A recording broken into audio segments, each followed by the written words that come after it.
Hitler का obsession, एक पीढ़ी पर कंट्रोल।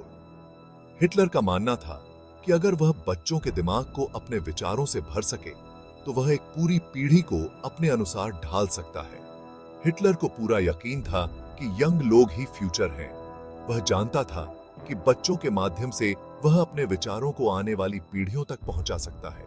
उसका मानना था कि बच्चों को अपने आइडियाज से ढाला जा सकता है। हिटलर का मानना था कि ये बच्चे ही भविष्य में नाजी शासन को आगे बढ़ाएंगे। उसने एजुकेशन सिस्टम और यूथ ऑर्गेनाइजेशंस का यूज किया। हिटलर ने स्कूलों और युवा संगठनों को अपने विचारों के प्रचार के लिए एक उपकरण के रूप में इस्तेमाल किया। उसका गोल था बच्चों के दिमाग में नाजी विचारधारा भरना। वह चाहता था कि बच्चे नाजी विचारधारा को अपने जीवन का हिस्सा माने और उसे पूरी तरह से अपनाएं। हिटलर का यह जुनून जर्मनी के यंगस्टर्स के लिए बहुत बुरा साबित हुआ। युद्ध के बाद इन बच्चों को अपने जीवन को फिर से बनाने में बहुत कठिनाई हुई। नाजी विचारधारा ने उनके मानसिक और भावनात्मक विकास पर गहरा प्रभाव डाला। एजुकेशन का नाजीकरण, क्लासरूम में जहर।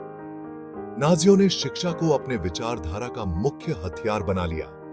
नाजियों ने एजुकेशन सिस्टम को पूरी तरह से बदल दिया।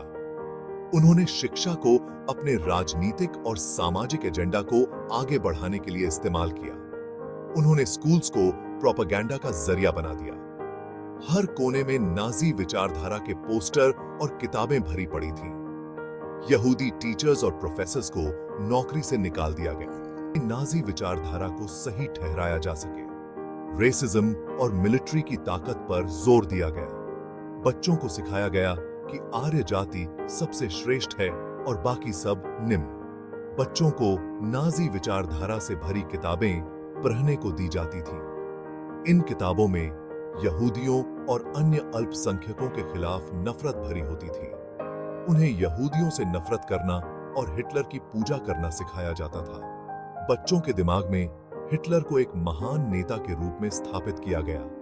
बच्चों को नाजी युवा शिविरों में भेजा जाता था, जहां उन्हें नाजी रैलियों में भाग लेने के लिए प्रेरित किया जाता था।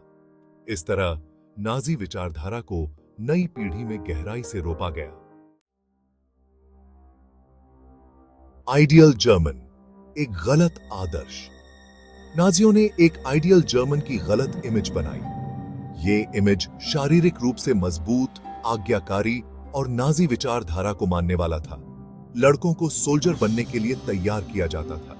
उन्हें क्रूर, अग्रेसिव और देशभक्त बनना सिखाया जाता था। लड़कियों को अच्छी पत्नियां और मां बनने के लिए तैयार किया जाता था। उन्हें घर संभालना और आर्य बच्चों को जन्म देना सिखाया जाता था।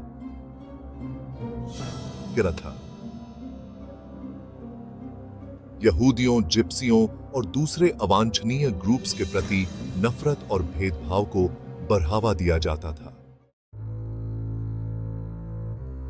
वर्दी वाले बच्चे, हिटलर यूथ और league of German girls. Hitler youth और league of German girls Nazi युवा संगठन थे।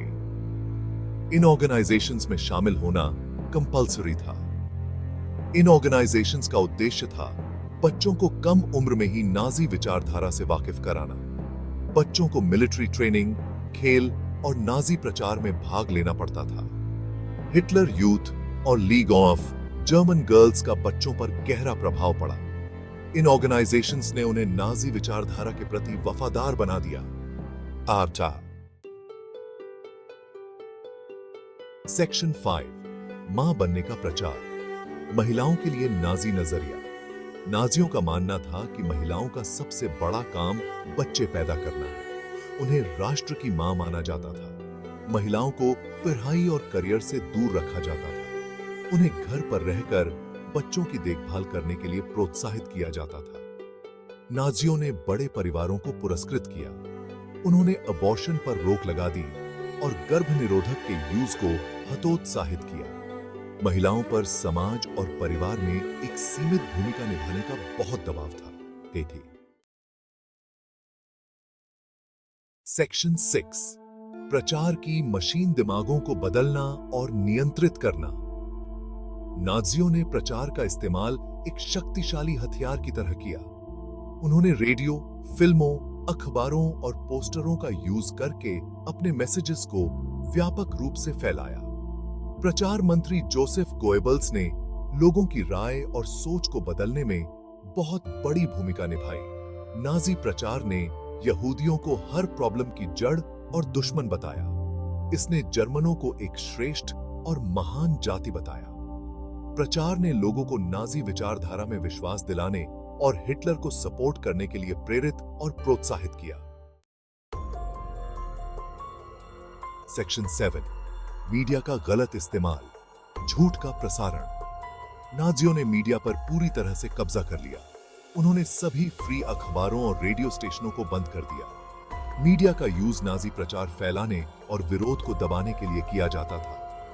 अखबारों और रेडियो पर सिर्फ नाजी सरकार द्वारा अप्रूव किए गए समाचार ही दिखाए जाते थे। मीडिया के गलत इस्तेमाल ने नाजियों को लोगों के विचारों को कंट्रोल करने और अपने झूठ को सच की तरह दिखाने में मदद की। सेक्शन 8, विरोध और सहमति, युवाओं की प्रतिक्रिया। ज्यादातर जर्मन युवाओं ने नाजी विचारधारा को मान लिया। उन्हें बचपन से ही नाजी शिक्षा और प्रचार के कांटेक्ट में रखा गया। लेकिन कुछ युवाओं ने नाजी शासन का विरोध किया। उन्होंने गुप्त ग्रुप्स बनाए और नाजी प्रचार के खिलाफ पर्चे बांटे। व्हाइट रोज जैसे ग्रुप्स ने नाजी अत्याचारों के खिलाफ आवाज उठाई। विरोध करने वालों को बहुत जुल्म सहना पड़ा। उन्हें जेल भेजा गया, प्रताड़ित किया गया और यहां तक कि मार भी दिया गया। चेपू अखिल ये थी। सेक्शन 9, युद्ध का असर, एक पीढ़ी पर निशान। दूसरे विश्व युद्ध ने न केवल देशों की सीमाओं को बदल दिया, बल्कि एक पूरी पीढ़ी के जीवन को भी गहराई से प्रभावित किया। दूसरे विश्व युद्ध का जर्मन युवाओं पर बहुत बुरा प्रभाव पड़ा। युद्ध के दौरान इन युवाओं को अपने बचपन और किशोरावस्था के महत्वपूर्ण वर्षों में हिंसा और विनाश का सामना करना पड़ा। लाखों युवाओं को युद्ध में लड़ने के लिए मजबूर किया गया।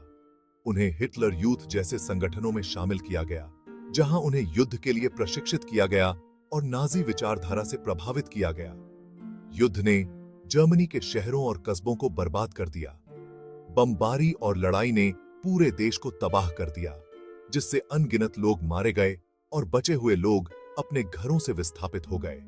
लाखों लोग मारे गए और लाखों लोग बेघर हो गए। युद्ध के अंत तक जर्मनी के कई परिवारों ने अपने प्रियजनों को खो दिया और उन्हें शरणार्थी बनकर जीवन बिताना पड़ा। युद्ध के बाद जर्मन युवाओं को अपने देश के अतीत का सामना करना पड़ा। उन्हें न केवल अपने देश के पुनर्निर्माण में मदद करनी पड़ी, बल्कि नाजी शासन के काले अध्याय से भी निपटना पड़ा। उन्हें नाजी अत्याचारों की सच्चाई का पता चला। स्कूलों और समुदायों में उन्हें होलोकॉस्ट और नाजी शासन के अन्य अत्याचारों के बारे में सिखाया गया। युद्ध ने एक पीढ़ी को बहुत गहराई से प्रभावित किया, जिससे उन्हें शारीरिक और मानसिक रूप से चोटें आईं। इन युवाओं को अपने जीवन के बाकी हिस्सों में इस दर्द और आघात के साथ जीना पड़ा और यह निशान उनके जीवन पर हमेशा के लिए छाप छोड़ गया। सेक्शन 10, निष्कर्ष, अतीत से सीख। नाजी जर्मनी में युवाओं का एक्सपीरियंस इस बात का सबूत है कि कैसे एजुकेशन और प्रचार का यूज करके लोगों के दिमाग को कंट्रोल किया जा सकता है। यह कहानी हमें सिखाती है कि आलोचनात्मक सोच, टॉलरेंस और मानवाधिकार कितने जरूरी हैं। हमें अतीत से सीखना चाहिए और यह सुनिश्चित करना चाहिए कि ऐसी बुराइयां फिर कभी न हो। हमें युवा पीढ़ी को शिक्षित करना चाहिए ताकि वे नफरत, भेदभाव और हिंसा को खारिज कर सकें। अभी के लिए ये वीडियो हम यही खत्म करते हैं और आगे चैप्टर समझने के लिए हमारी अगली वीडियो देखिए। और अगर आपको कोई अध्याय समझ में आया तो कमेंट करें। ऐसे ही जानकारी के लिए हमारे चैनल को सब्सक्राइब करें